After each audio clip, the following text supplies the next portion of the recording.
It's interesting when people tell you who you're required to be mad at.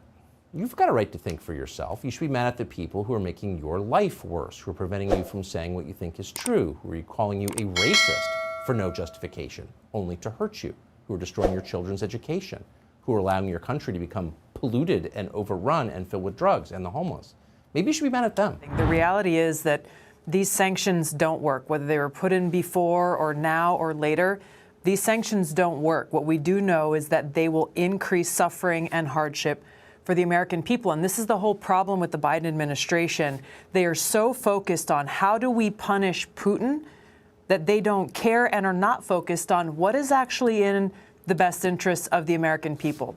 So when Biden stands there and looks directly into the camera and says, you know, defending freedom will cost us, what he really should be saying is looking directly into the American people's eyes and saying, this will cost you, because these sanctions are not going to cost him or Kamala Harris or the power elite in this country, even the power elite in Russia. It is the people who will suffer, the American people, the Russian people, people here at home working hard every single day, facing those drastically increasing prices at the gas pump, facing increasing costs at the supermarket, impacting our supply chain. The hardships that people are dealing with every day now, with Biden's sanctions plan, we're only going to see that continuing to get worse. And it doesn't end there, Tucker. This is the problem is you think Russia's not going to respond. You think Putin's not going to respond. He will respond. And it's likely he'll retaliate using cyber attacks on our financial systems, our communication systems, on our basic infrastructure.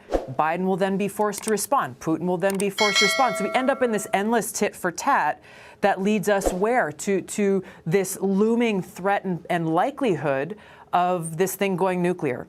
And again, this is the reality that we all need to understand is true, is that whether it is intentional or unintentional, when you have two great nuclear-armed countries at this point of escalation, and then if there is a nuclear attack, the power elite, these people are going to go hide in their bunkers. They'll have their shelter. They'll have their food and water and everything that they need. You and I and the American people, we will be left out to deal with the consequences, to suffer and deal with that destruction and death that will come as a result.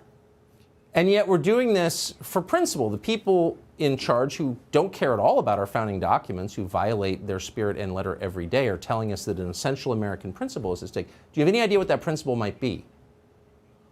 That therein lies the hypocrisy, Tucker, is they're saying we are doing this in the defense of freedom, in the defense of democracy, but these are the very same people who are working to undermine our own freedoms and our own democracy right here at home. I have a hard time seeing how they actually say these things with a straight face to the American people when they clearly don't care about these principles right here at home. They don't care about defending them. They don't care about the well-being of the American people.